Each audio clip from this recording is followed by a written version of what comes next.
This presentation is about equilibrium and free energy in acid-base reactions. And so I'm showing you an acid-base reaction of the type that we've seen. We have acetic acid on the left reacting with water to make the acetate, which is the conjugate base, and H3O plus. And we draft a KEQ expression just like we've done in the past. Really important to recall, KEQ is a constant. It does not change. We can add an additional component in here, one of the four, and it will change the position of the equilibrium. We could drive the equilibrium left or right, but we won't change the KEQ.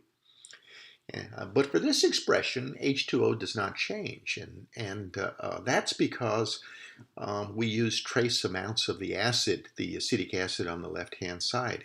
If we use trace amounts of the acid, then we're going to have only trace H3O plus. In other words, H2O hasn't reacted very much because we've used so little acetic acid. And the concentration of H2O remains roughly constant, so that's 55.6 moles per liter. I wanted to point out that because H2O is a constant, you could see in the green box up above, that implies the following. We can change the H3O plus concentration, for example, by adding HCl. We change the H3O plus concentration. And because water doesn't change, the only thing that can change in order for us to keep the same KEQ, we're going to have to shift the ratio of the conjugate base to the acid, and that's in the green box at the upper right.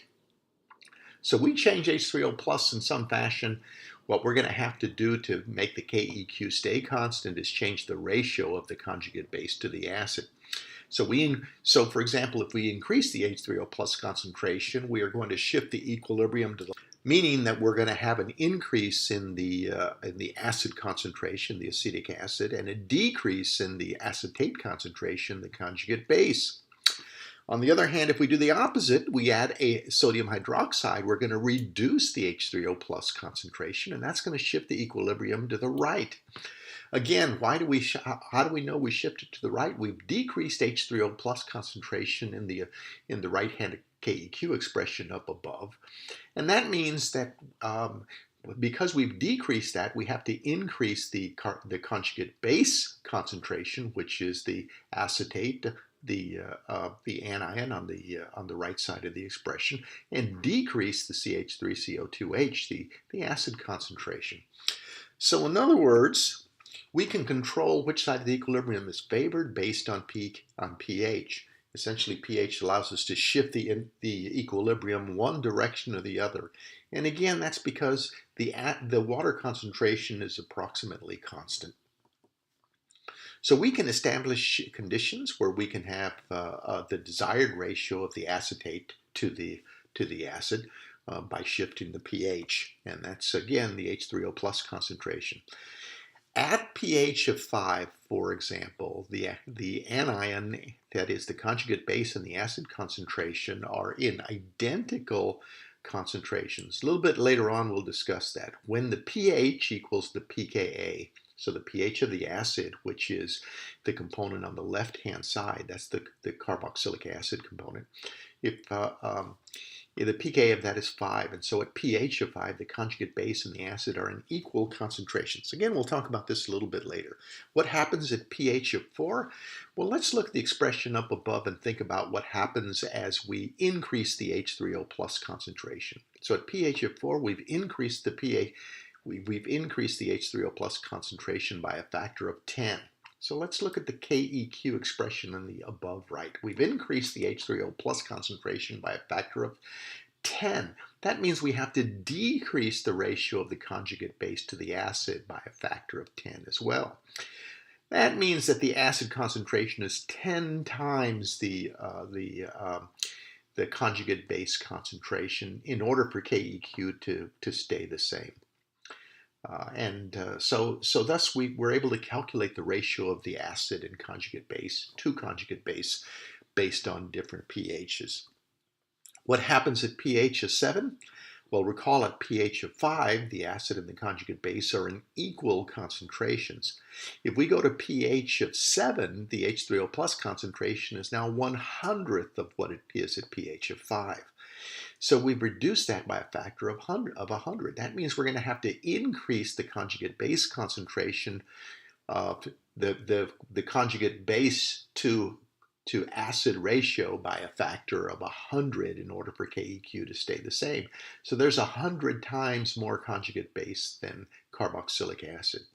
So again, we're able to quantitatively assess what the ratio of conjugate base to acid is based on pHs, and that's knowing the pKa of the acid that we began with.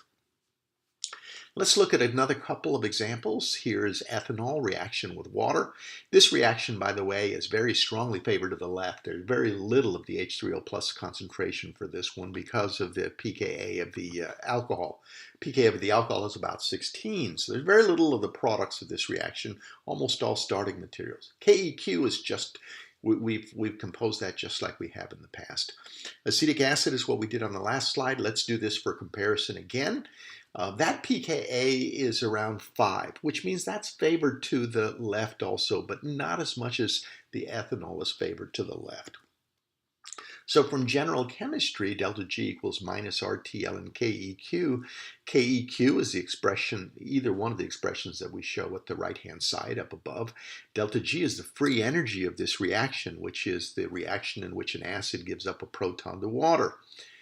And delta G equals minus RT ln KEQ.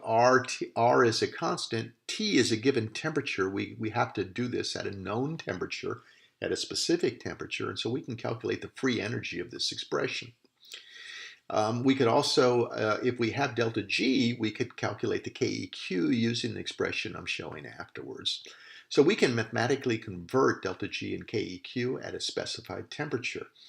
And thus the numerical value of KEQ and Ka and pKa imply a specific free energy at a specified T. Since we know the pKa of each acid, pKa of ethanol is 16, as I mentioned. Acetic acid is pKa of 5, as shown in the last slide. We know the Ka since we know the pKa, and we can calculate the KEQ. KEQ times 55 equals Ka. And we can get the delta G for each acid. Both of these are endergonic, which means that essentially they're energetically uphill to go from starting materials to products.